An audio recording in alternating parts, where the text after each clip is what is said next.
কদিন পূর্বে ব্র্যাক ইউনিভার্সিটির একটা ইনস্টিটিউট সার্ভে করেছেন। ব্র্যাক ইউনিভার্সিটি কোনোভাবেই আওয়ামী লীগ মনোভাবাপন্ন বা কোনো পক্ষ আশ্রিত নয় বলে তাদের একটা সুনাম রয়েছে। সেখানে তাদের যে রিপোর্টটি, সেই রিপোর্টটাকে বলে আমি বিষয়টা আসছি।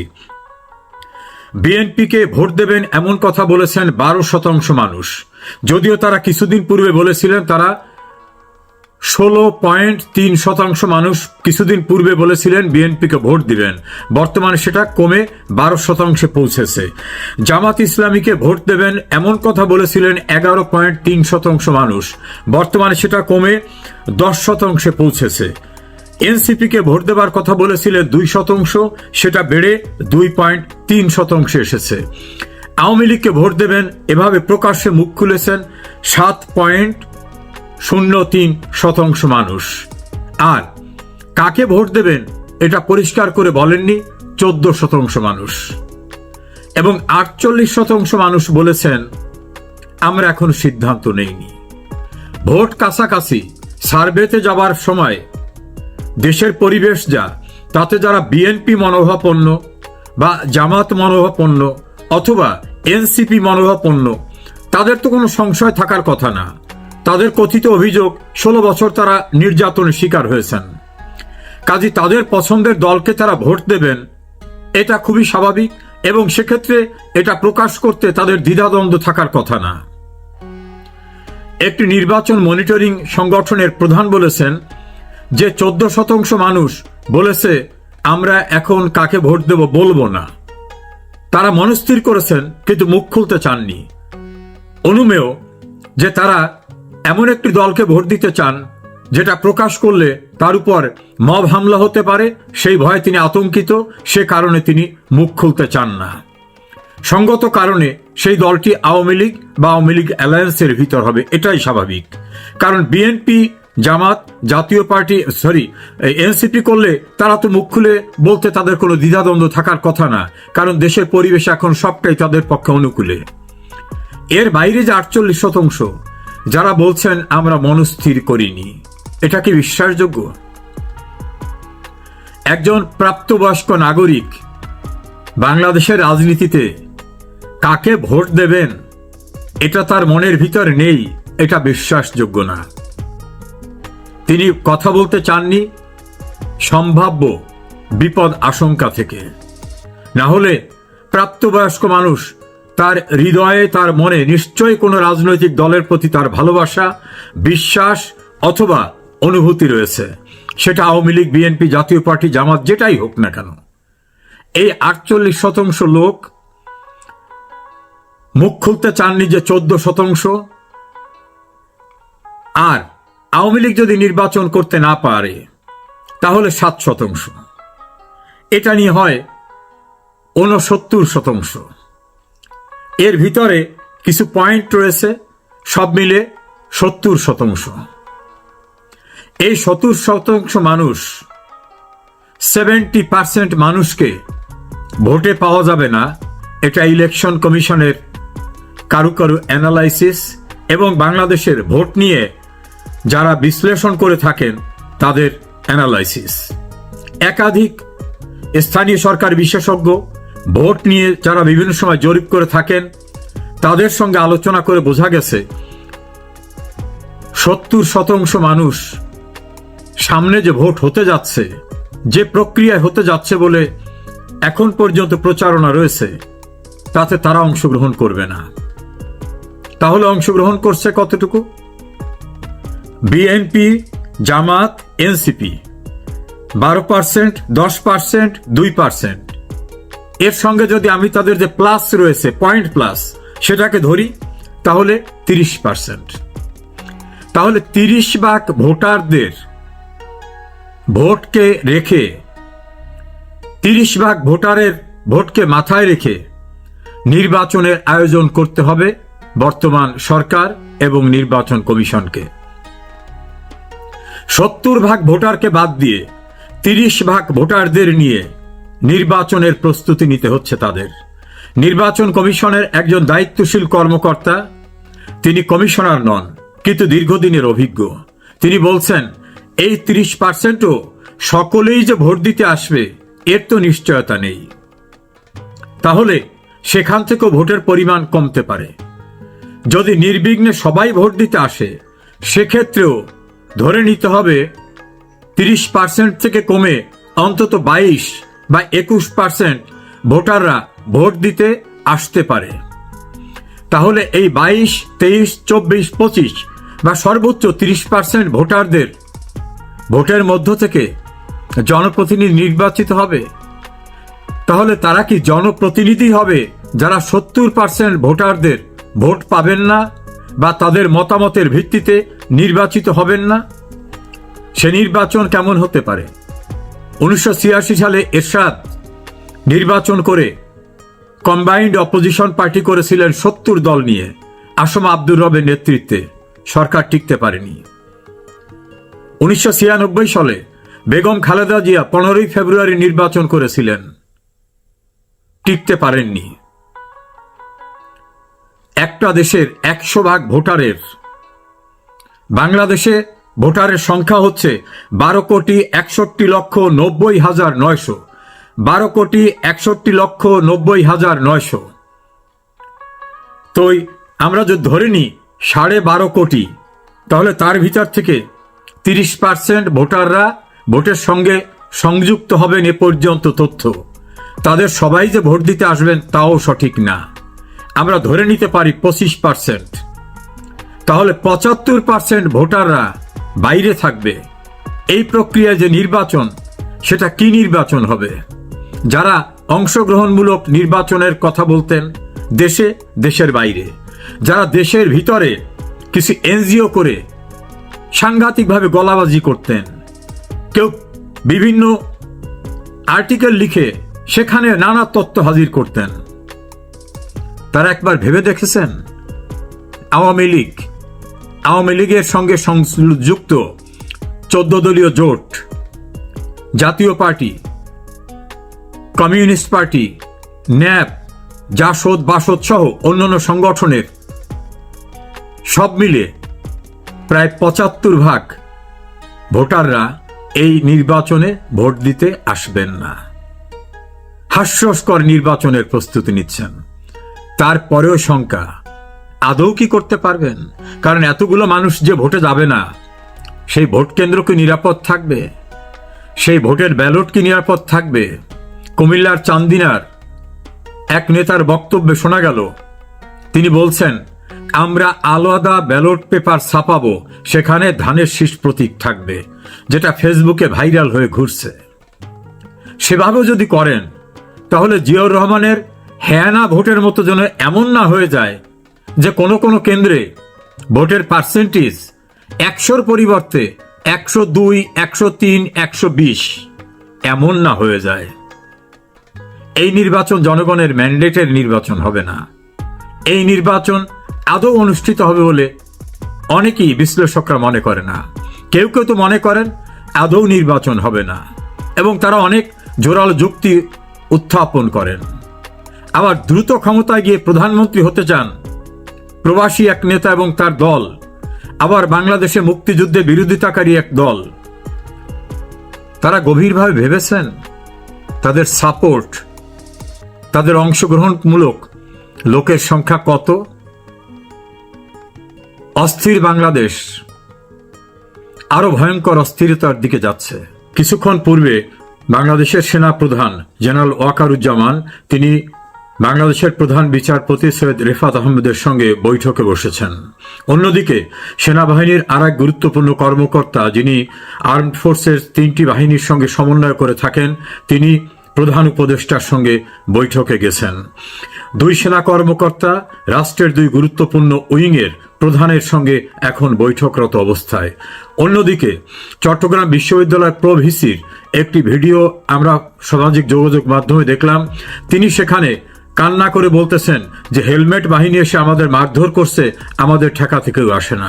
জাতীয় পার্টির একজন গুরুত্বপূর্ণ নেতা বললেন, পুলিশের সামনে আমাদের অফিস গুড়িয়ে দেওয়া হচ্ছে, আগুন লাগিয়ে দেওয়া হচ্ছে, কেউ আমাদের ঠেকাতে আসছে না। গণ অধিকার পরিষদের গুরুত্বপূর্ণ আর এক নেতা বললেন যে আমাদেরকে শুধুমাত্র জাতীয় পার্টি নয়, সেনাবাহিনী, পুলিশ আমাদেরকে নির্দয়ভাবে মেরেছে, এবং সাবেক ডাকসু ভিপি গণপরিষদের সভাপতি নুরুল হক নুরুর স্ত্রী বললেন, শেখ হাসিনা আমলেও কখনো এমন নির্যাতনের শিকার তিনি হননি। সরকারের আইন উপদেষ্টা আসিফ নজরুল তিনি একটা অনুষ্ঠানে গিয়ে বলছেন, শেখ হাসিনা আমলেও এত জটিল পরিস্থিতি তিনি কখনো উপলব্ধি করেন নাই, এমন কঠিন পরিস্থিতির মোকাবেলা তিনি করেছেন।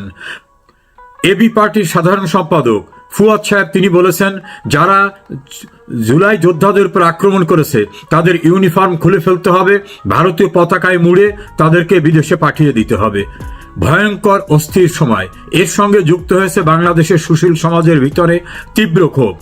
ঢাকা রিপোর্টার্স ইউনিটিতে মঞ্চ ৭১ নামক একটা অরাজনৈতিক সংগঠনের অনুষ্ঠানে আক্রমণ করা হয় দেশের খ্যাতিমান সাংবাদিক, শিক্ষক এবং মুক্তিযোদ্ধাদের।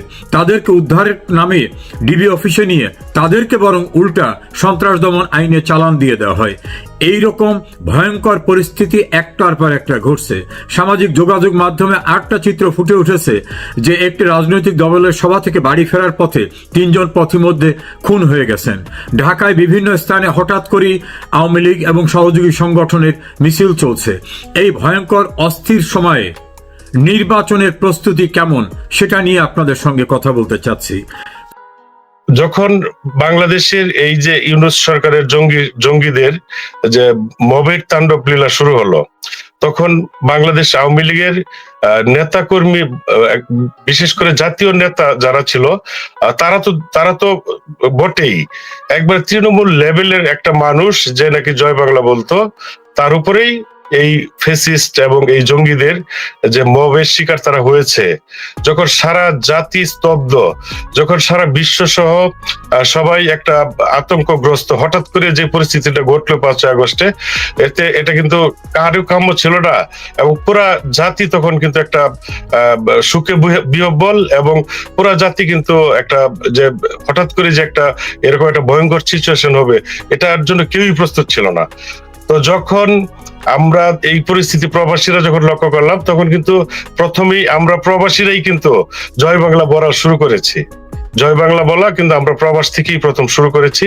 এবং দেশের যারা তৃণমূলের নেতা কর্মী আছে, যারা বিভিন্ন ভাবে মবের শিকার হয়েছে, যাদের বাড়িঘর জ্বালিয়ে পুড়িয়ে দেওয়া হয়েছে, যাদের উপরে অনেক ধরনের অত্যাচার জুলুম তারা করেছে, আমরা প্রবাস থেকে তাদেরকে যতটুকু পেরেছি সাপোর্ট, তাদের অর্থনৈতিক সাপোর্ট, তাদেরকে এমনি তাদের যে মানসিক মনোবল বৃদ্ধির জন্য যে সাপোর্ট, সেই সমস্ত বাণী। অনেকে আমাদের কাছে জিজ্ঞাসা করতো যে আপনারা প্রবাসে থাকেন, প্রবাসীদের মনোভাব কি, এবং প্রবাসী নেত্রীর সাথে আপনাদের যোগাযোগ আছে কিনা। তখন অনেক কবই দিয়ে বলতাম যে দেখেন, বঙ্গবন্ধু কন্যা জননেত্রী শেখ হাসিনা 1971 সালেও এই পাকিস্তানিদের সাথে দেশীয় রাজাকারদের প্রত্যক্ষ মদদে, যেখানে 30 লক্ষ মানুষকে শহীদ করা হয়েছিল, 2 লক্ষ মা বোনের ইজ্জত হরণ করা হয়েছিল, সেখানেও কিন্তু পাকিস্তানি এবং দেশীয় রাজাকাররা মিলেও কিন্তু এই বাংলাদেশ আওয়ামী লীগকে কিন্তু নিশ্চিহ্ন করতে পারে নাই। তারা 75 15 আগস্ট বঙ্গবন্ধুকে হত্যার মধ্যে দিয়ে আওয়ামী লীগকে নিশ্চিহ্ন করার ঘৃণ পরিকল্পনা করেছিল, সেখানেও কিন্তু তারা ব্যর্থ। 2024 এসে বাংলাদেশ আওয়ামী লীগ তো অনেক সমৃদ্ধশালী একটা দল, অনেক শক্তিশালী একটা দল, এশিয়া মহাদেশের একটা, আমি এইটাকে মাঝে মাঝে আমি গর্ববোধ করি যে বাংলাদেশ আওয়ামী লীগের ছোট একজন সমর্থক হিসেবে আমি যে আওয়ামী লীগ সমর্থন করি, এটা নিয়ে আমি নিজে মাঝে মাঝে আমি নিজেকেই গর্বিত মনে করি, আমি গর্বিত হই। কারণ আওয়ামী লীগ এই বাংলাদেশের সবকিছুর চড়াই উতরাই পার করে বাংলাদেশ আওয়ামী লীগই জননেত্রী শেখ হাসিনার হাত ধরে এই বাংলাদেশকে যে একটা সোনার বাংলা গড়ার স্বপ্ন বঙ্গবন্ধু দেখেছিলেন, সেই স্বপ্নের সোনার বাংলা কিন্তু জননেত্রী শেখ হাসিনার সরকার এবং আওয়ামী লীগের সরকার, বাংলাদেশের এমন কোন ইঞ্চি জায়গা নেই যেখানে সেই সরকারের উন্নয়নের ধারা ছিল না, উন্নয়ন করা হয়নি। আজকেও আমি তৃণমূলের সাথে বিভিন্ন এলাকায় অতিবৃষ্টিতে কয়েকটা জায়গায় আমাদের এলাকায় রাস্তাঘাটের যোগাযোগ বিচ্ছিন্ন হয়ে পড়েছে, রাস্তা ভেঙে পড়েছে, মাটির রাস্তা। তো দুই পাশে বিল, মানুষের চলাচলের একটাই মাত্র রাস্তা। তো সেইখানে আমরা তো এখন দেশে নাই।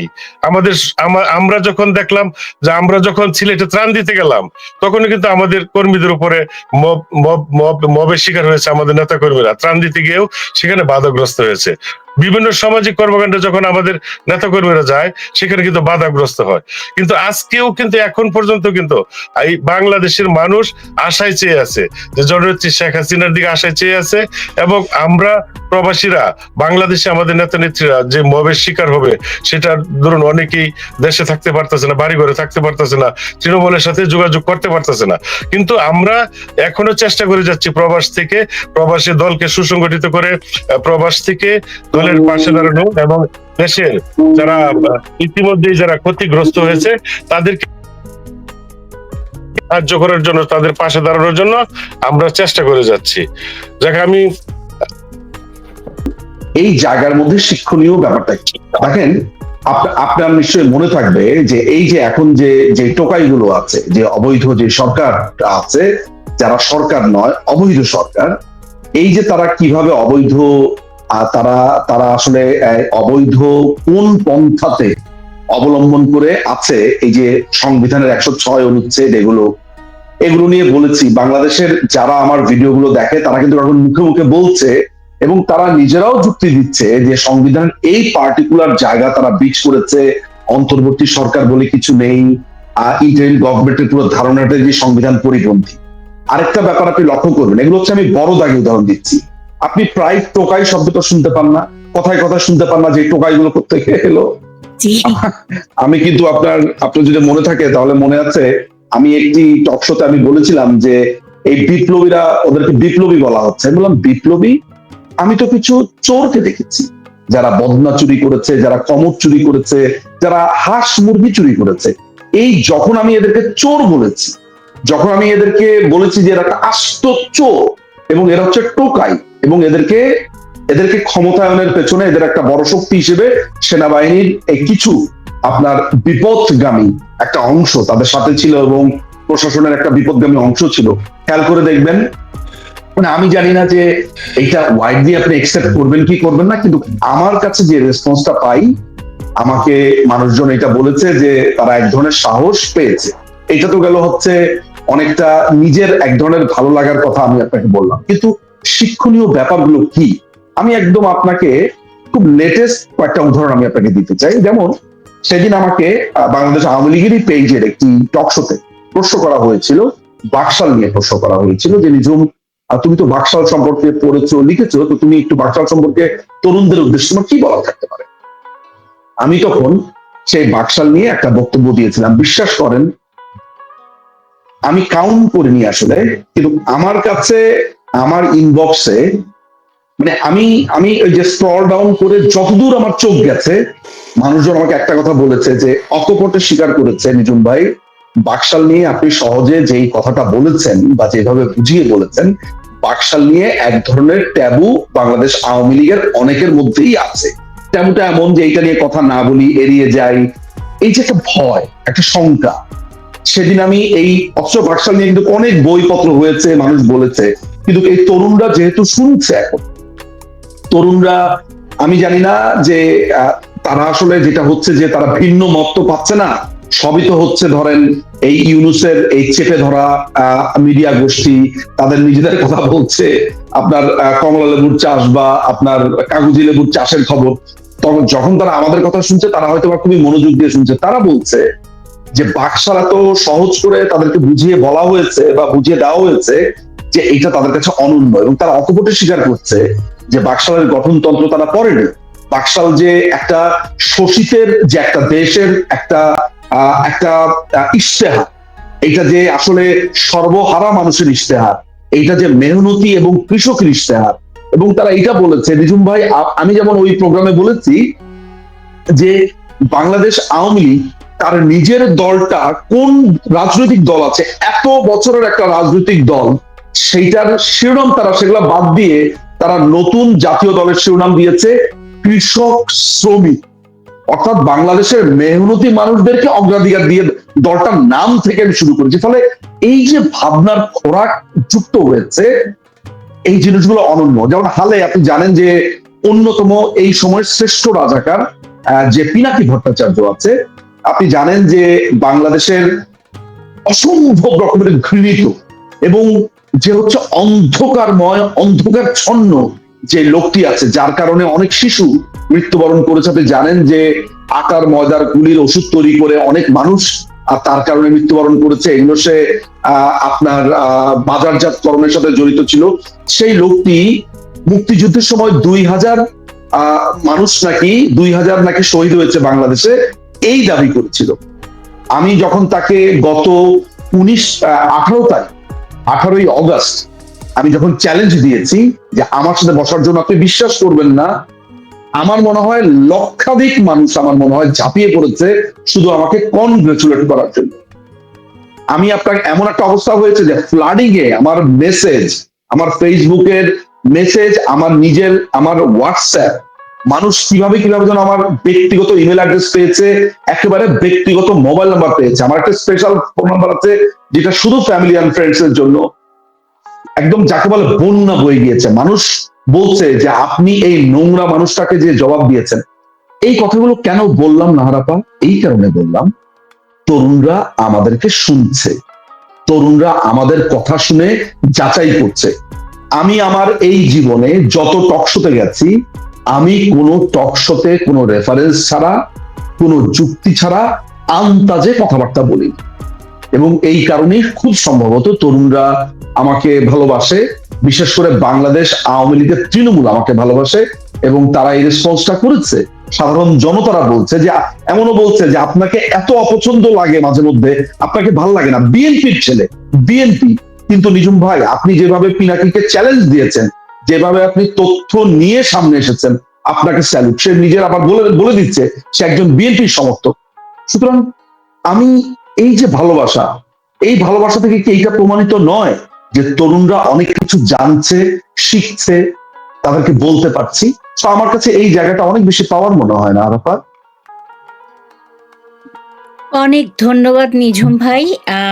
Bangladesh brief presented by the daily রিপাবলিকের পক্ষ থেকে আপনাকে অসংখ্য ধন্যবাদ আজকে আপনার এই মূল্যবান সময় আমাদেরকে দেওয়ার জন্য। এ পর্যায়ে আমি ফিরে যাব আমাদের প্রিয় আমিন ভাইয়ের কাছে, যিনি আমাদের সবার জন্য অনুপ্রেরণা, সাহস এবং উৎসাহ। আমরা যখন বিভ্রান্ত হয়ে যাই, হতাশ হয়ে যাই, যখন আমরা বুঝতে পারি না আমরা কি করব, আমিন ভাই, তখন আমরা আমিন ভাইকে ফোন দেই এবং আমিন ভাই অনেক ধৈর্য নিয়ে আমাদের কথা শুনেন, আমাদেরকে পরিস্থিতি বিশ্লেষণ করে বলেন, দিক নির্দেশনা দেন কিভাবে ধৈর্য নিয়ে সামনে এগিয়ে যেতে হবে। আমিন ভাই, আপনার প্রতি আমাদের অসম্ভব কৃতজ্ঞতা জানাই আজকে এই প্ল্যাটফর্মে সবার সামনে, এবং আমি মনে করি আপনার মতো মানুষদের এগিয়ে আসাটাই আমাদের জন্য একটা বিশাল বড় পাওয়া। এ পর্যায়ে আপনাকে জিজ্ঞেস করতে চাই, এই যে আজকে এই শুধু ইউনূসের গভর্নমেন্ট দেশটাকে এভাবে ধ্বংসের দ্বার প্রান্তে নিয়ে এসছে, এই অবস্থায় আপনি কি মনে করেন একটা নির্দলীয় নিরপেক্ষ নির্বাচন এই সরকারের অধীনে হওয়া সম্ভব? নিরপেক্ষ নির্দলীয় নির্বাচন তো পরের বিষয়। আমি তো ইউনূসের অধীনে কোনো নির্বাচনই দেখছি না একেবারে। আমি এটা আমার মনে হয় গত জানুয়ারিতে সম্ভবত ফজলুল বারী আমাকে প্রশ্ন করেছিল যে নির্বাচন হলে আওয়ামী লীগ অংশগ্রহণ করবে কিনা। আমি বলেছিলাম যে নির্বাচনেতে নেই, আওয়ামী লীগ অংশগ্রহণ করা না করার পরের বিষয়। এখন আমি যেটুকু রাজনীতি বুঝি, এই যে আপনার 3 দিন আগে রিপোর্টার্স ইউনিটিতে মুক্তিযুদ্ধের সংগঠন আপনার লতিফ সিদ্দিকী, যিনি 14 সালের পর থেকে আওয়ামী লীগে নাই, তাকে বহিষ্কার করা হয়েছে এবং ওই সময় তিনি জেলও ছিলেন। তারপরে নজরুল আলম পান্না, উনি আওয়ামী লীগের আমলে ইটিভি থেকে চাকরিচ্যুত হয়েছেন, অর্থাৎ কেউ আওয়ামী লীগের সাথে সম্পৃক্ততা নেই। তারপরে হাফিজুর রহমান কার্জন, একজন অসাধারণ প্রজ্ঞাবান, চেতনায় শান দেওয়া ঢাকা বিশ্ববিদ্যালয়ের শিক্ষক, যে বয়স আমার ছোট হলো, যাকে আমি শ্রদ্ধা করি তার প্রখর নৈতিকতা বোধের কারণে। শেষ সহ যে 16 জনকে গ্রেফতার করা হলো, তাদেরকে লাঞ্ছিত করা হলো, অপমানিত করা হলো, এবং গতকাল যে আপনার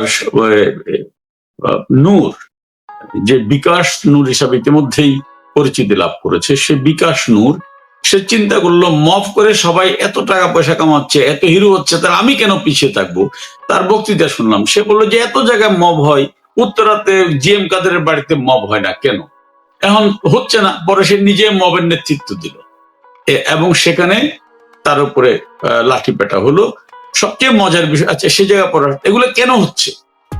এগুলো হওয়ার বা এগুলো ঘটানোর কারণ হচ্ছে নির্বাচনটা যেন না হয়। কারণ নির্বাচন দিলে কি রেজাল্ট হবে সেটা ইউনূস শাহী খুব ভালো করে বুঝে গিয়েছে। আরেকটা বিষয় দেখুন, ইন্টারেস্টিং হচ্ছে, ভেরি ইন্টারেস্টিং, যে জাতীয় পার্টির কার্যালয় থেকে পুলিশ কয়েকজনকে গ্রেফতার করেছে, তারা হচ্ছে জামাতের কর্মী। পরে আপনার উকিলের ড্রেস পরা কয়েকজন গিয়েছে, তারা হচ্ছে জামাতের কর্মী। অবাক লাগে আমার, এই দলটা দৈন্যতা কোন পর্যায়ে! আওয়ামী লীগের 15 বছরের ক্ষমতার সময়ে তারা ছাত্রলীগের লুঙ্গির তলে আশ্রয় নিয়েছিল মিয়া মিয়াও করে, এখন তারা জাতীয় পার্টির লুঙ্গির তলে আশ্রয় নিচ্ছে, আইনজীবীদের লুঙ্গির তলে আশ্রয় নিচ্ছে। আমি অবাক হচ্ছি যে একটা রাজনৈতিক দলের দেউলিয়াপনা, একটা রাজনৈতিক দলের নীতি নৈতিকতা আদর্শবোধ কত মানে ঠুনকো হলে এই কাজটা করতে পারে। তারা ইসলামের কথা বলে, তারা সাহস করে বলতে পারতেছে না যে আমরা ছাত্র শিবির করি, আমরা জামাত করি। ইভেন এই যে ডাকসু নির্বাচন 9 তারিখে, সেখানেও কিন্তু তারা ছাত্র শিবির নামে কোনো প্যানেল দেন। আচ্ছা আরেকটা কথা বলি, যে ডাকসু নির্বাচনের কথা বললাম, ঢাকা বিশ্ববিদ্যালয়ের এখন 105 বছরের ইতিহাস। 105 বছরের ঢাকা বিশ্ববিদ্যালয়ের ইতিহাসে কখনো কোনো দিন এত ডাকসু নির্বাচন হয়েছে সেখানে সত্যিকার অর্থে কোনোদিন পুলিশের মোতায়েন করতে হয়নি। পুলিশ দূরে থাকতো ক্যাম্পাসে, কিন্তু হলে ছিল না। এইবার ঢাকা বিশ্ববিদ্যালয়ের ডাকসু নির্বাচনের জন্য সেনা মোতায়েনের সিদ্ধান্ত, তাতেই আমাদের মনে সন্দেহ থাকে না যে বাংলাদেশটাকে তারা কোথায় নিয়ে যেতে চায় এবং কোথায় গিয়ে পৌঁছেছে। সো এই যে তাদের প্রতি একটা ভীতি, হ্যাঁ, তারা কেন এগুলো করতে চায়? তারা মনে করে যে নির্বাচন যদি হয় তাহলে মানুষের তো দেওয়ালের লিখন আমরা যেমন বুঝি তারাও তো বুঝে, ওরা বুঝতে পারতেছে যে মানুষ কি রিয়াকশন দেবে।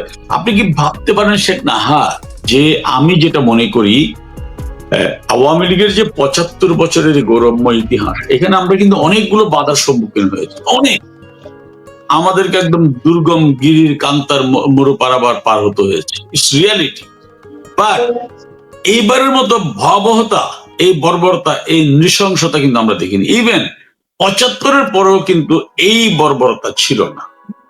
কিন্তু দেখেন, এবং এইবারই প্রথম 15 আগস্ট যেন বঙ্গবন্ধুর নামটা মুখে আনা না যায়, সেই কারণে যত ধরনের বিরোধ ছিল, যত ধরনের প্রতিবন্ধকতা ছিল, প্রত্যেকটা অ্যাপ্লাই করা হয়েছে। রেজাল্ট কি? রেজাল্ট হচ্ছে শুধু ফেসবুকে 27 লক্ষ পোস্ট হয়েছে বঙ্গবন্ধুরকে নিয়ে, এবং 23 কোটি কমেন্টস পড়েছে এই লোকটার প্রতি বিনম্র শ্রদ্ধা, যেখানে বাঙালির জনসংখ্যা হচ্ছে 18 কোটি বিশ্বজুড়ে। এবং আমি নিশ্চিত মার্ক জোকারবার্গ হয়তো এখন থেকে নতুন করে গবেষণা শুরু করেছে, এটা কে, এটা কোন আব্রাহাম লিঙ্কন, এটা কোন মহাত্মা গান্ধী, এটা কোন নেলসন মান্দেলা, এই কোন ইয়াসির আরাফাত। একটা দিন শুধু আমার তৈরি করা সোশ্যাল মিডিয়াতে একটা মানুষকে নিয়ে এই ভালোবাসার সবকিছু নিংড়ে দিল। এই যে ঐক্যতা, এই যে আদর্শিক চেতনাবোধের জাগরণ, এটাতে কিন্তু তারা পাগল হয়ে গেছে, তাদের ঘুম নেই। আপনি ভাবতে পারেন, আমি যখন দেখি রাজশাহী বিশ্ববিদ্যালয়ে আমার বোন জান্নাতুল পিয়া, সামান্য একজন ছাত্রলীগের কর্মী, আর অনেক আগে, 1 বছর প্রায় 8 মাস আগে পরীক্ষার হলে গেল, সে কোনো প্রেসিডেন্ট সেক্রেটারি ছিল না, সেখানে তাকে ধরে এই মব সন্ত্রাসী জামাত শিবিরের খুনিরা কি ভয়ঙ্কর ভাবে অপমানিত করলো। এবং তারপরে যখন সে জয় বাংলা স্লোগান দিচ্ছিল, তখন কিন্তু তারা তার মুখ চেপে ধরতেছে, পুলিশ আসলো। আমি দেখলাম যে আমার বোনটি তার সমস্ত শক্তি দিয়ে তার মুখ থেকে ওই খুনিদের হাত সরিয়ে নিয়ে আকাশ বাতাস কাঁপিয়ে স্লোগান দিল, বঙ্গবন্ধুর স্মরণে ভয় করি না মরণে। বিশ্বাস করেন, তখন কিন্তু আমাকে জান্নাতুল পিয়াকে আমার কাছে যে ছাত্রলীগের সাধারণ কর্মী মনে হয়নি, জান্নাতুল পিয়া মনে হয়নি, মনে হয়েছে এই দেখছি আমি নতুন প্রীতিলতাকে, আমাদের বোন প্রীতিলতা।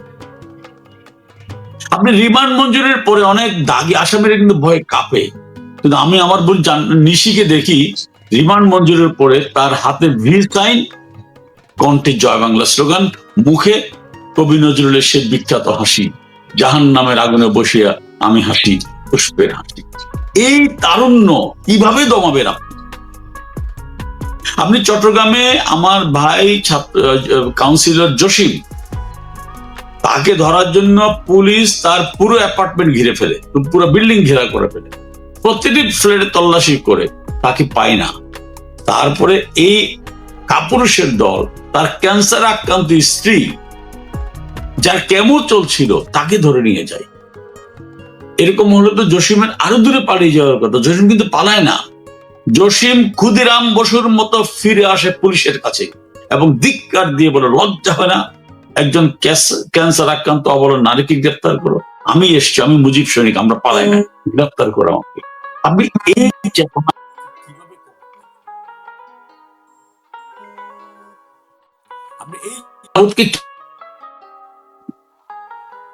ধরেন, এই ভয়ঙ্কর বর্বরতা নৃশংসতার মাঝে বঙ্গবন্ধু কন্যার জাদুকরী নেতৃত্বে পরশ পাথরের মতো তিনি যেভাবে, আমি আবার বলেছিলাম, আবার রিপিট করছি, আই রিপিট, যে বাংলাদেশের মতো ক্ষুধা দুর্ভিক্ষের একটা দেশকে যে জাদু বলে তিনি মাত্র 15টা বছরে আপনার মধ্যমায়ের দেশে উপনীত করেছেন, ঠিক তিনি এখনো বেঁচে আছেন। তিনি আজকে যেভাবে সারা দেশের, আমার নিজের কাছে অবাক লাগে যে 78 বছর বয়স তার, তিনি এই বয়সে 18 ঘন্টার বেশি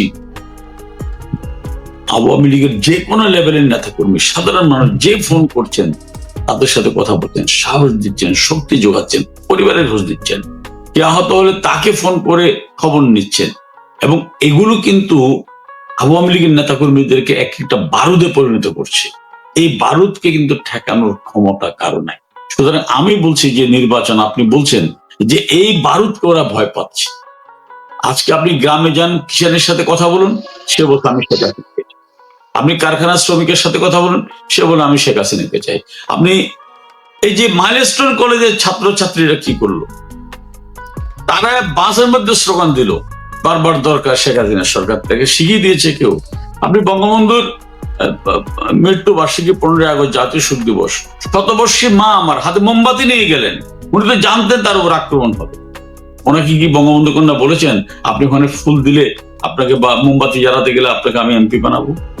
এই যে রিক্সাওয়ালা সারা মাসের সমস্ত সঞ্চয় নিয়ে গেলেন, সে কি শ্রমিক লীগের নেতা ছিল বা আওয়ামী লীগের কোনো পদে ছিল, বা প্রত্যাশা করে নেত্রী কি তাকে বলেছে বাবা তুমি যাও?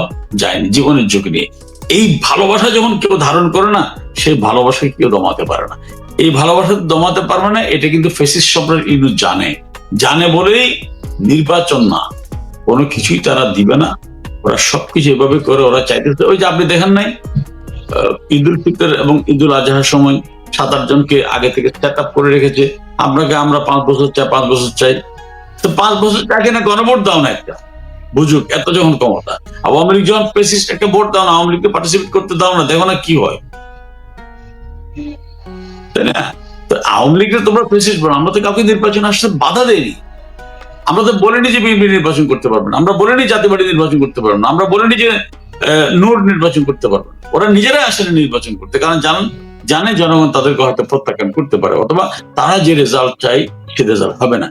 সুতরাং আমি মনে করি এগুলো নির্বাচন বানচাল শুধু নয়, বাংলাদেশটাকে, বাংলাদেশের ভবিষ্যৎটাকে অন্ধকারময় করার জন্য তাদের ওই যে মেটিকুলাস ডিজাইন।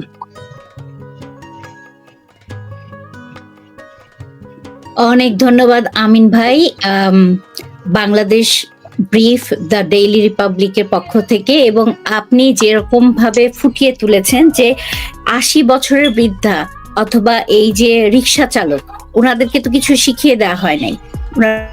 আপনি মৌলানা ওলিউল্লাহ, সে তো ওলামা লীগের কেউ না, সে বলে যে আমি 2 খতম কোরআন শরীফ পড়েছি বঙ্গবন্ধুর জন্য, আমি কেন ওখানে গিয়ে মোনাজাত করতে পারবো না?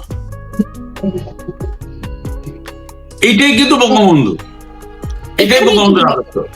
হ্যাঁ, এবং আমাদের এই কানাডায় আমরা যেটা দেখেছি, অনেক বিদেশিরাও বঙ্গবন্ধুকে চেনে, শ্রদ্ধা করে, এবং okay you are okay, I know your father of the nation. এই বিষয়গুলি কিন্তু খুবই ভালো লাগে। এই পর্যায়ে আমি ফিরে যাব বাংলাদেশে আওয়ামী লীগের দক্ষিণ কোরিয়ার আহ্বায়ক এবং শেখ হাসিনা সংগ্রামের পরিষদ সভাপতি জনাব তোফাজ্জল হোসেন রণ ভাইয়ের কাছে। রণ ভাই, এই মুহূর্তে বলা হচ্ছে মব সন্ত্রাসের ভয়ে এবং যেভাবে ছড়িয়ে পড়ছে সে কারণে বাংলাদেশ আওয়ামী লীগ আর ফিরে আসতে পারবে না। আপনার কাছে কি মনে হয় এটা গ্রহণযোগ্য? এই সম্পর্কে আপনি কি বলতে চান? এটা মানে এটা হলো মানে যারা চিন্তা করে তারা আসলে বাংলাদেশী না, তারা বাংলাদেশী না। যাদের মাথায় এই চিন্তাটা আসে যে মবের বয়ে আওয়ামী লীগ ফিরে আসবে না, এটা ওদেরকে আমি বাংলাদেশী মনে করি না। এই আওয়ামী লীগের উপরে এই 2024-25 আমরা যে এক বছরে দেখলাম, এর থেকে আরো অনেক বড় ধরনের, আমিন ভাই একটু আগে বলছে, এর চেয়ে বড় ধরনের অনেক মব সন্ত্রাস, অনেক রক্ত, অনেক ত্যাগ, অনেক তিতিক্ষা, অনেক চড়াই, অনেক উতরাই পার করে কিন্তু আওয়ামী লীগ এই জায়গায় আসছে। এবং এই গত এক বছরেই সারা বাংলাদেশ সহ বিশ্বের সকল প্রায় অনেক দেশের মানুষই ইদানিং বলা শুরু করে দিয়েছে, যাদের সাথে বাংলাদেশের ব্যবসা বাণিজ্য ছিল, বিশ্বের বিভিন্ন দেশের যে বাংলাদেশের জননেত্রী শেখ হাসিনা ক্ষমতা থাকাকালীন যে সুসম্পর্ক ছিল, তারাই বলতেছে যে বাংলাদেশ আগেরটাই ভালো ছিল। বিদেশিরা বলে, তো বাংলাদেশিরা তো বলতেই আছে। আজকে একজন রিকশাওয়ালার বক্তব্য শুনলাম, উনি বলতেছে যে ডক্টর ইউনূসের মতো এরকম একটা পাগলকে এই নোবেল পুরস্কার কে দিয়েছিল তার বিচার করা দরকার। সাধারণ একজন রিকশাওয়ালা বলতেছে। তাহলে বুঝেন যে মানুষ কতটা শেখ হাসিনার যে শূন্যতা, আমাদের নেত্রীর যে শূন্যতা, প্রধানমন্ত্রী মাননীয় শেখ হাসিনার যে শূন্যতা, সেটা মানুষ কতটা ফিল করতেছে। আপনি যখনই তৃণমূলের সাথে কথা হয়, একটা কথাই ওরা বলে যে নেত্রী কবে দেশে আসবো, আমরা নেত্রীর জন্য রাস্তায় জীবন দিতে প্রস্তুত, আমরা রক্ত দিতে প্রস্তুত। কিন্তু আমরা ওনাদেরকে বুঝে বলি, এই কথা বলি যে দেখেন, বাংলাদেশ আওয়ামী লীগ রক্ত দেওয়ার পক্ষেও না, রক্ত নেওয়ার পক্ষেও না। তবে বাংলাদেশ আওয়ামী লীগের যুগ যুগের ইতিহাসে বাংলাদেশ আওয়ামী লীগ রক্ত দিচ্ছে, কিন্তু বাংলাদেশ আওয়ামী লীগ কারো রক্ত নেয় নাই। বাংলাদেশ আওয়ামী লীগ যদি জননেত্রী শেখ হাসিনা ইচ্ছা করতো যে ইউনূস এবং বর্তমানে যারা মবের মধ্য দিয়ে যারা ফেসিস্ট এই গভর্নমেন্ট যারা জোর করে মানুষের রক্ত নিয়ে যারা সরকার পরিচালনা করছে বর্তমানে, এদের মতো যদি সেই ক্ষমতা পিপাসু জননেত্রী শেখ হাসিনা থাকতো, তাহলে বাংলাদেশের মাটি থেকে তাকে 1 ইঞ্চি লড়ানোর ক্ষমতা কারো ছিল না। উনি রক্ত চান নাই, উনি এই দেশটাকে ভালোবাসে, এই দেশের মানুষকে ভালোবাসে। উনি প্রকাশ্যে বলেছে আমি কার বুকে গুলি করবো, কার বুকে গুলি চালানোর জন্য অর্ডার দেবো। এই দেশ তো আমাদের, এই দেশ জাতির পিতা, এই দেশের জাতির পিতা বঙ্গবন্ধু শেখ মুজিবুর রহমান। তো জাতির পিতা যদি শেখ মুজিবুর রহমান হয়, তাহলে বাঙালি জাতীয়তাবাদের প্রত্যেকটা মানুষের আমাদের পিতা, আর সবাই আমাদের কিন্তু ভাই। তাহলে আমরা কার বুকে গুলি চালাবো, কার রক্ত শোষণ করবো আমরা? তা জননেত্রী শেখ হাসিনা সেটার জন্যই উনি কিন্তু মানে রক্ত ঝরানোর পক্ষে ছিলেন না। না হলে বাংলাদেশের আওয়ামী লীগের লাখ লাখ কর্মী আছে, হাজার হাজার কর্মী আছে, যারা বিগত দিনেও রক্ত দিতে প্রস্তুত ছিল, এখনো রক্ত দিতে প্রস্তুত আছে, একটা মাত্র ডাকের অপেক্ষায় আছে। কিন্তু জননেত্রী শেখ হাসিনা, উনি বঙ্গবন্ধুর কন্যা, উনি মমতাময়ী মা, উনি চান না বাংলাদেশে আর কোনোভাবে রক্তপাত হোক। উনি চাচ্ছেন রাজনীতিক যে সমস্যাটা, এটা রাজনীতির মধ্য দিয়ে একটা সঠিক মীমাংসা করার জন্য। উনি চাচ্ছে, উনি যে 21 দফা দিয়েছে, সেই 21 দফাতে উনি বলেছেন যে বাংলাদেশে একটা সুষ্ঠু স্বাভাবিকভাবে গ্রহণযোগ্যতামূলক একটা নির্বাচন দিয়ে গণতান্ত্রিক সরকারের হাতে ক্ষমতা বুঝিয়ে দেওয়া হোক। সেটা যে দলই গণতন্ত্রের যেই দলই পাশ করবে, যেই দলই ক্ষমতা আসবে, আমরা ওয়েলকাম জানাবো। আমরা একটা সুষ্ঠু স্বাভাবিক এবং সকলের গ্রহণযোগ্য, সকল দলের অংশগ্রহণমূলক একটা গ্রহণযোগ্য নির্বাচন চাই। এটা জননেত্রীর 21 দফা যে দিচ্ছেন, সেই 21 দফার 2 নম্বর দফা কিন্তু এটা, একটা সুষ্ঠু এবং সুন্দর নির্বাচন উনি চান। উনি কিন্তু সন্ত্রাসের পক্ষে না, এই মবের পক্ষে না। বাংলাদেশের পুলিশ আর্মি সবই তো ওনার পক্ষে ছিল, বাংলাদেশের জনগণ সাধারণ ভোটার সবই তো ওনার পক্ষে ছিল। কিন্তু উনি তো জোর করে, সন্ত্রাস করে, মব করে এই ক্ষমতার লালচ উনি তো গ্রহণ করেন, কারণ উনি হলেন জাতির জনকের কন্যা, বঙ্গবন্ধু শেখ মুজিবুর রহমানের কন্যা। আমি আমিন ভাইয়ের ভাষায় সুরে সুরে আমি একটু সুর মিলে বলতে চাই, যারা বাংলাদেশটাকে অস্থিতিশীল করে এই বাংলাদেশটাকে 50 বছর পিছিয়ে নিয়েছে, 100 বছর পিছিয়ে নিয়েছে, এই বাংলাদেশের যে উন্নয়নের ধারার অব্যাহতি এরা করছে, এরা যে মব সন্ত্রাস এবং বাংলাদেশে যে মবের রাজনীতি এবং ভাইয়ে ভাইয়ের প্রতি যে প্রতিহিংসা, আমরা জীবনেও কখনো এই স্বাধীনতার এই 55 বছরে আমরা কখনো চিন্তা করি না যে বিএনপি কে আওয়ামী লীগ ক্ষমতা থাকলে এইভাবে পিটায় মারা ফেলাইতে হবে। আমরা রক্ত ঝরানোর রাজনীতিতে কখনোই বিশ্বাস ছিলাম না। কিন্তু এই বিএনপি, এই জামাত আমাদের চোখে আঙ্গুল দিয়ে যেটা প্রমাণ করেছে যে তোমরা আমাদেরকে ভাই মনে করলেও আমরা তোমাদেরকে ভাই মনে করি নাই। ৭১ আমরা পরাজিত হয়েছি তোমাদের কাছে, সেটার প্রতিশোধ আমরা যুগ যুগ যুগ যুগ ধরে নিতে থাকবো। এটা কিন্তু ইতিমধ্যে এই জামাত এবং বিএনপি সাধারণ মানুষের চোখে আঙ্গুল দিয়ে ইতিমধ্যে বুঝিয়ে দিয়েছে। এবং আরেকটা কথা আমি বলতে চাই স্পষ্টভাবে, আমরা ৭১ দেখি নাই, যারা ৭১ পরে জন্ম, আমরা তাদের ভয়াবহতার কথা শুধু গল্প শুনেছি। এইবার যে তাদের নির্মমতা আমরা যেটা নিজের চোখে দেখলাম, আমাদের ছেলেমেয়েরা যেটা দেখলো, এটা জাতি মনে রাখবে। এবং এই বাংলাদেশটা এখন আমি বাংলাদেশকে বাংলাদেশ মনে করি না, আমি মনে করি পাকিস্তানিদের শাসন শোষণে বাংলাদেশ পরিচালিত হচ্ছে। এই বাংলাদেশ এখন বাংলাদেশের হাতে নেই, বাংলাদেশ এখন পাকিস্তানিরা চালাচ্ছে। তো আমরা যারা জয় বাংলার কথা বললে যার উপরে মবের সৃষ্টি হয়, মব হয়, যার উপরে মব করা হয়, সাধারণ একটা রিক্সাওয়ালা থেকে একটা শ্রমিক, কৃষক, মেহনতি মানুষ, গ্রামের একটা খেটে খাওয়া মানুষ জয় বাংলা বলার কারণে তার উপরে সে অত্যাচারিত হচ্ছে, তার উপরে মব হচ্ছে। তাহলে ওদের কতটুকু ভয় আপনি দেখেন। আমরা জন্মের পরে শুনে এসেছি বিভিন্ন ভাবে এই রাজাকাররা তখন বলতো আর কতদিন চেতনা ভাঙিয়ে খাবে, আর কতদিন শুধু ৭১ চেতনা এই অ্যাডভার্টাইজ দিয়ে আর কতদিন চলবে। কিন্তু ইতিমধ্যেই বাংলার সর্বস্তরের জনসাধারণ কিন্তু ইতিমধ্যে সে হোক জামাত, সে বিএনপি, হয়তো মুখে স্বীকার করে না, কিন্তু এরা ইতিমধ্যে সকল স্তরের জনগণ বুঝতে পারছে যে বাংলাদেশ মানেই বঙ্গবন্ধু, বাংলাদেশ স্বাধীনতা সার্বভৌমত্ব রক্ষার একমাত্র কারিগর জননেত্রী শেখ হাসিনা এবং বাংলাদেশ আওয়ামী লীগ। এটা কিন্তু ইতিমধ্যেই মানুষ স্তরে স্তরে, মানুষ পদে পদে এটা কিন্তু উপলব্ধি করতে পারছে। তা বাংলাদেশ আওয়ামী লীগকে জীবন কখনোই কোনোদিনই প্রতিহত করতে পারে নাই। এইবার একটা বিদেশি শক্তিদের মদদে এবং ডক্টর ইউনূসের যে ডিজাইন, সেই মেটিকুলাসলি ডিজাইনের যে বাস্তবায়ন, সেটার মধ্য দিয়ে ইন্টারন্যাশনালি পলিটিক্স এর মধ্যে দিয়ে জননেত্রীকে শেখ হাসিনাকে ক্ষমতা থেকে অপসারণ করা হয়েছে। কিন্তু বাংলাদেশের মানুষকে কোনোভাবেই থামায় রাখা যাবে না, দাবায় রাখতে পারবে না। কারণ এই বাংলাদেশের মানুষ অক্ষরে অক্ষরে, বাংলাদেশের মানুষ তার পদে পদে আমাদের যারা জয় বাংলা, যারা স্বাধীনতার পক্ষের মানুষ, তাদের যারা গ্রামের খেটে খাওয়া মানুষ, তাদের পেটে ভাত নাই, তাদের পরনে কাপড় নাই, তাদের বাচ্চার চিকিৎসা হচ্ছে না, তাদের ছেলেমেয়েরা স্কুল কলেজে যাইতে পারছে না, সেই বাংলাদেশে মুক্তিযোদ্ধাদেরকে আমার মনে হচ্ছে পাকিস্তান থেকে বাংলাদেশকে ভাগ করার অপরাধে বাংলাদেশে মনে হয় মুক্তিযোদ্ধাদেরকে ফাঁসি কার্যকর এরা করবে, সেই পরিস্থিতির শিকার হচ্ছে। আপনি দেখেন লতিফ সিদ্দিকীর মতো একজন বিশিষ্ট মুক্তিযোদ্ধা, সে তার আওয়ামী লীগ করে, আওয়ামী লীগ থেকে অনেক আগে, আমিন ভাই বলছে যে অনেক আগে তাকে কিন্তু আওয়ামী লীগ থেকে তার ডিসমিস করা হয়েছে, কিন্তু তার উপরেও তাকে দেখেও এখনো ভয় পায় এই জামাত, এই বিএনপি, এই জামাত, এই সন্ত্রাসীরা। আপনি দেখেন এই যারা বয়স্ক মুক্তিযোদ্ধা মানুষ, দেশের বিচারপতি পর্যন্ত, দেশের যারা বিচারপতি ছিল, তাদেরকেও কিন্তু মবের বাইরে রাখে, তাদের উপরে কিন্তু মব করা হয়েছে, তাদের উপরেও কিন্তু সন্ত্রাসী জঙ্গিবাদী যে এদের যে সন্ত্রাসী কার্যক্রম, সব স্তরের জনসাধারণ, একবারে দেশের রাষ্ট্রপতি থেকে শুরু করে, দেশের প্রধান বিচারপতি থেকে শুরু করে, একবারে খেটে খাওয়া দিনমজুর রিক্সাওয়ালা পর্যন্ত কেউই এদের হাত থেকে রেহাই পাচ্ছে না। তাই প্রতিটা স্তরের প্রতিটা মানুষের একটাই কথা, আগেই বলেছিলাম, শেখ হাসিনার সরকার বারবার দরকার। জয় বাংলা, জয় বঙ্গবন্ধু। অনেক ধন্যবাদ রণ ভাই। তিনি দক্ষিণ কোরিয়া বাংলাদেশ আওয়ামী লীগের আহ্বায়ক এবং শেখ হাসিনা সংগ্রাম পরিষদের সভাপতি। রণ ভাই, আপনাকে Bangladesh brief presented by the daily রিপাবলিকের পক্ষ থেকে অসংখ্য ধন্যবাদ।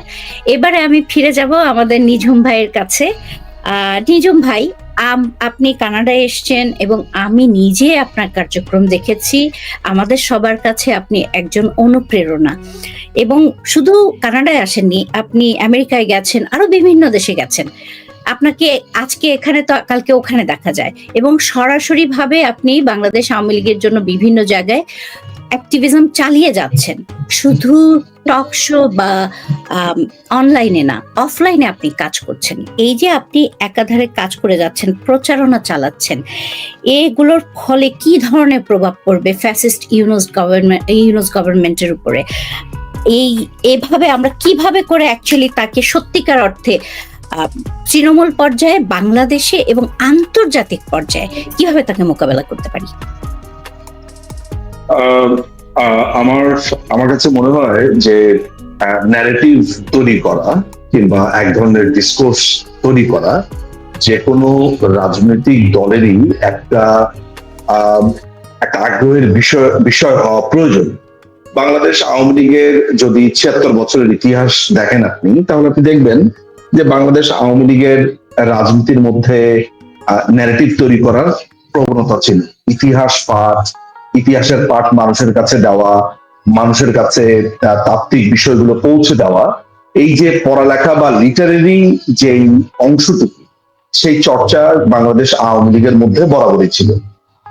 আপনি বাংলাদেশ আওয়ামী লীগের অনেক তাত্ত্বিকের নাম আপনি বলতে পারবেন, যেমন আমি তো কয়েকজনের কথা বলতে পারি যে এই মানুষগুলোর কিন্তু হয়তো বা দলীয় পরিচয়টা বা দলীয় সাংগঠনিক পরিচয় নেই, কিন্তু এই মানুষগুলো কিন্তু এক ধরনের স্পিচ, এক ধরনের বয়া, এক ধরনের ন্যারেটিভ বা ডিসকোর্স আপনি যেই সেগমেন্টেই বলেন না কেন নাম ভাবে তৈরি করেছে। যেমন আব্দুল গাফফার চৌধুরীর কথা যদি আপনি আনেন, তাহলে দেখবেন তিনি বিভিন্ন দুঃসময় বিভিন্ন বিষয়াদি নিয়ে বক্তব্য দিয়েছেন, কথা বলেছেন, কলাম লিখেছেন, যেগুলো পড়ে মানুষ নানানভাবে ঋদ্ধ হয়েছে। আমি একটা উদাহরণ দিলাম, এইভাবে আমি আপনাকে অনেক উদাহরণ দিতে পারবো। বাংলাদেশ আওয়ামী লীগের রাজনীতি করছেন, তারা গ্রন্থ লিখেছেন, বই লিখেছেন, স্মৃতিকথা লিখেছেন, এগুলো প্রত্যেকটাই কিন্তু ন্যারেটিভ বিল্ড আপে প্রয়োজনীয়। এখন আমার এই বক্তব্যটা আপনার প্রশ্নের সাথে আমি একটু রিলেট। দেখেন, এখন একটা দুঃসময় চলছে, এমন একটা সময় চলছে যেখানে রাজাকাররা এই দেশটা পরিচালনা করছে, মুক্তিযুদ্ধ এখন বিপন্ন। এটা বিস্ময় কিনা আমি জানি না, কিন্তু মুক্তিযুদ্ধকে আপনি বিপন্ন বিস্ময় বলতে পারেন। আমি যতদূর মনে করতে পারি, পটুয়াখালীতে আপনার যুব দলের একটি ছেলে, আমার মনে আছে, একজন মুক্তিযোদ্ধাকে ঘুষি, চর উপযুক্ত মারছিল এবং গালিগালাজ করছিল। কুমিল্লাতে একজন মুক্তিযোদ্ধাকে জুতার মালা পরিয়েছিল জামাতের কিছু কর্মী। পরবর্তী সময় আমরা প্রাক্তন সিইসি নুরুল হুদার গলাতে জুতার মালা দিতে দেখেছি। ফলে আমরা দেখেছি অ্যাডভোকেট ফজলুর রহমানের বাসাতে গিয়ে কি নোংরা ভাষাতে তারা কথা বলছে, যেগুলো প্রকাশযোগ্যও না কোনো ভদ্র সমাজে, সেটা পুনর্বার বলার মতো না, শুধু আপনি শুনে হয়তো পাশ কেটে চলে যেতে পারবেন। এই যে রিপোর্টার্স ইউনিটির মঞ্চে একেবারে লেটেস্ট ভাবে এসেছে হচ্ছে আব্দুল লতিফ সিদ্দিকী, এছাড়া আরো ওইখানে যারা যারা মুক্তিযোদ্ধারা ছিলেন প্রত্যেকেই। এই যে বাংলাদেশের মুক্তিযুদ্ধ একটা বিপন্ন সংকটের মধ্যে বা বিপন্ন অবস্থার মধ্যে পড়েছে, সেই জায়গাতে শুধু আমি নিজের কথাই বা কেন বলবো, আমি আপনার কথাও বলতে চাই, আমি আমিন ভাইয়ের কথাও বলতে চাই। এই যেমন আজকে একটা টক শো করছেন, আমিন ভাইয়ের এই বক্তব্যের একটা ছোট অংশ যদি তৃণমূল কর্মীদের নিজস্ব ভাবনার জগৎকে পরিশুদ্ধ করবার জন্য বা লজিক বিল্ড আপের ক্ষেত্রে লাগে, তাহলে সেটাও তো গুরুত্বপূর্ণ। ফলে আমি আরো বলতে চাই, অনেক ব্যক্তি আছে, আমি কাজী মামুন ভাইয়ের কথা বলতে চাই, তারপরে হচ্ছে যে সুশান্ত দাশগুপ্ত, অমির রহমান পিয়াল, তারপর হচ্ছে আপনার ওই গ্রুপের আমি একেবারে তরুণদের কথা বলতে চাই, বিপ্লবের কথা বলতে চাই, হামজা রহমানের কথা বলতে চাই, মাসুদা আপা, নবনীতা। সোজা কথা হচ্ছে যে এরকম জানা অজানা, এবং আমি এই নামগুলো সবার তো বলতে পারছি না, কিন্তু যাদের নাম বলতেও পারিনি, এরকম অসংখ্য মানুষ ক্রমাগত ভাবে বলে যাচ্ছেন। আমাদের খন্দকার ইসমাইল, তিনি কিন্তু আমাদের দল করেন না, কিন্তু আজকের এই দুঃসময়ে তিনি কিন্তু মানুষকে বলছেন কি ঘটছে। সুলতানা আপা, তারপরে এরকম অনেকের নাম আমি আপনাকে বলতে পারি। এই নামগুলো আমি কেন উল্লেখ করলাম জানেন? এই মানুষগুলোর অনেকগুলো মানুষ কিন্তু আওয়ামী লীগকে প্রমোট করছে না, বলছে না যে আমি আওয়ামী লীগের পক্ষে বলছি, ওনারা তাও না, ওনারা নির্মোহ ভাবে এই যে ইউনুসের মিডিয়া, যে মিডিয়া শুধু বাতাবি লেবুর সংবাদ দেয়, এইটার বাইরে গিয়ে তারা ন্যারেটিভ বিল্ড আপ করছে। আপনি পশ্চিম বাংলাতে, আমি এই মুহূর্তে ভারতে রয়েছি, আপনি চিন্তা করেন, আমি পশ্চিম বাংলাতে নেই এই মুহূর্তে, আমি অন্য একটি রাজ্যে রয়েছি, চেন্নাইতে। আমি যখন পশ্চিম বাংলাতে যাই, আপনি বিশ্বাস করেন, হাওড়া স্টেশনে দাঁড়িয়ে আছি বা শিয়ালদহ স্টেশনে দাঁড়িয়ে আছি, সেদিন এক পুলিশ অফিসার এসে আমাকে জড়িয়ে ধরেছে। পশ্চিম বাংলার একজন পুলিশ অফিসার আমাকে জড়িয়ে ধরেছে, দাদা আপনার প্রোগ্রাম দেখি এবং বাংলাদেশের এই ভয়ঙ্কর সিচুয়েশন বুঝতে পারি। শিয়ালদহ স্টেশনে এক ভদ্রলোক তার সমগ্র পরিবার নিয়ে তিনি আমাকে আমার পা ধরে প্রণাম করা শুরু করছেন, যে আপনি করছেন কি? উনি বলছেন, দাদা আপনার প্রতি আমার একটা শ্রদ্ধার ঘোর। তো এই যে তার মানে হচ্ছে যে এই যে আমাদের ছোট ছোট কথা, বক্তব্য, সেগুলো মানুষের কানে পৌঁছে যুক্তি তৈরি করছে। যেমন ধরা যাক, একটা উদাহরণ আমি আপনাকে দেই। যেমন এই যে টোকাই যে সরকাররা আছে তারা কি বলছে, তারা বলছে যে তারা সংবিধানের অধীনে শপথ নিয়েছে, তারা এটা বলছে। এই যে অন্তর্বর্তীকালীন সরকার, এই অন্তর্বর্তীকালীন সরকারের যে কথা তারা বলছে, এই অন্তর্বর্তীকালীন সরকারের পুরো ধারণাটা কোত্থেকে এসছে? সংবিধানে, বাংলাদেশের সংবিধানে বাংলাদেশের সংবিধানে অন্তর্বর্তী সরকার বলে কিচ্ছু নেই। তাহলে কোত্থেকে এলো? তারা বলতে চাইছে যে সংবিধানের 106 নম্বর অনুচ্ছেদ মোতাবেক রাষ্ট্রপতি রেফারেন্স চেয়েছেন, রাষ্ট্রপতির রেফারেন্সে একটা ফুল হিয়ারিং হয়েছে, যে ফুল হিয়ারিং এ অ্যাটর্নি জেনারেল ছিলেন এবং অন্যান্য পক্ষ সেই হিয়ারিং করে তখন অ্যাপিলেট ডিভিশন একটা মতামত দিয়েছে, সেই মতামতের ভিত্তিতে অন্তর্বর্তী সরকার এসেছে। ডাহা মিথ্যে কথা। আমরা পরবর্তী সময় যখন আইএসপিআর এর আমরা লিস্টটা দেখলাম যে কারা কারা সব জেলে বলছি, কারা কারা ক্যান্টনমেন্টে ছিল, সেখানে আমরা দেখতে পাচ্ছি যে আপিলেট ডিভিশনের বিচারপতি জনাব এম এ রহিম সাহেব, আমি পুরো নাম ভুল না করে এনায়েত রহিম সাহেব, তারপর আপিলেট ডিভিশনের প্রধান বিচারপতি ওবায়দুল হাসান শাহীন, তারা আপনার ছিলেন হচ্ছে ক্যান্টনমেন্টের ভেতরে। তারা ফুল হিয়ারিং করলেন কিভাবে? আচ্ছা, যদি তারা ফুল হিয়ারিং করেও থাকেন, আমরা সেখানে দেখেছি কোন ধরনের সিগনেচার ছাড়া আইন মন্ত্রণালয়ের একটা নোটিশ, আইন মন্ত্রণালয়ের নোটিশ দেয় নাকি রাষ্ট্রপতি রেফারেন্স চাইবে অ্যাপিলেট ডিভিশনের কাছে।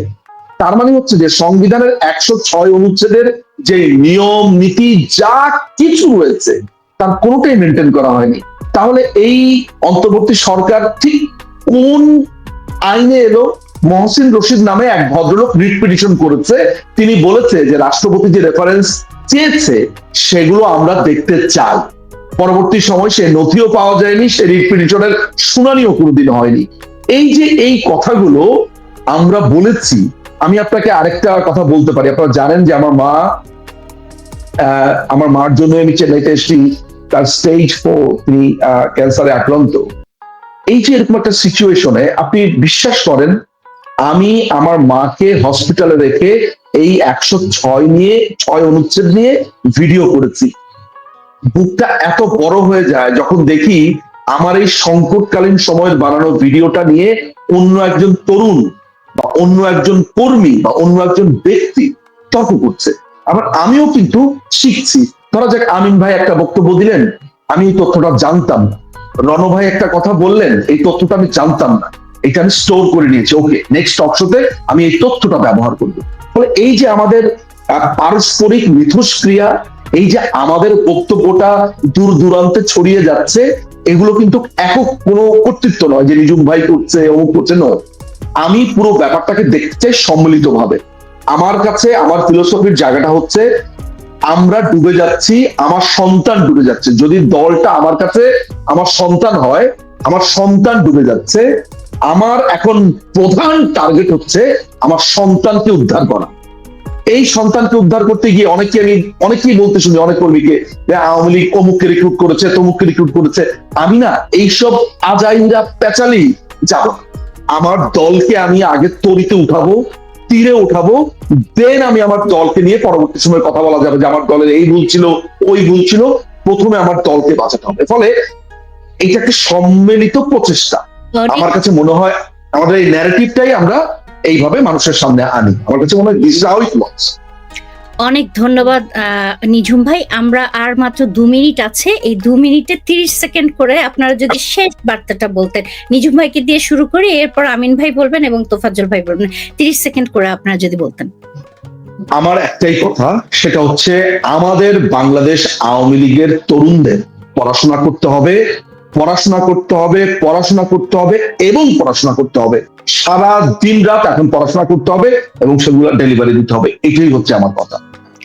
অনেক ধন্যবাদ। আমিন ভাই, আপনার কাছে জানতে চাচ্ছি আপনার শেষ বার্তা আজকের অনুষ্ঠানে। দেশবাসীর কাছে এবং একই সাথে দলের তৃণমূলের কাছে একটাই আহ্বান জানাবো, এক ফোঁটাও হতাশার কোনো কারণ নেই, ভেঙে পড়ার কোনো কারণ নেই। শুধু একটা জিনিস যদি মাথায় রাখি, মাত্র 34 বছর বয়সে বঙ্গবন্ধু কন্যা যখন আওয়ামী লীগের সভাপতির দায়িত্ব নিয়েছিলেন, তখন কয়েক ভাগে বিভক্ত ছিল এই আওয়ামী লীগ। আজ তিনি 78 বছর বয়স তার।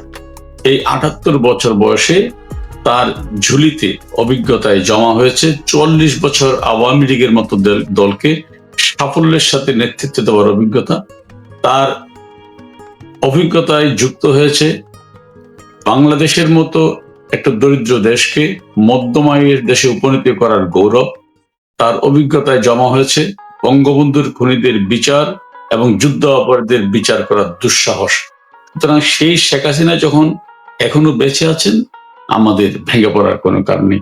তার নেতৃত্বেই আবার আমরা বঙ্গবন্ধুর স্বপ্নের 30 লাখ শহীদের স্বপ্নের সোনার বাংলায় ফিরবই ফিরবো।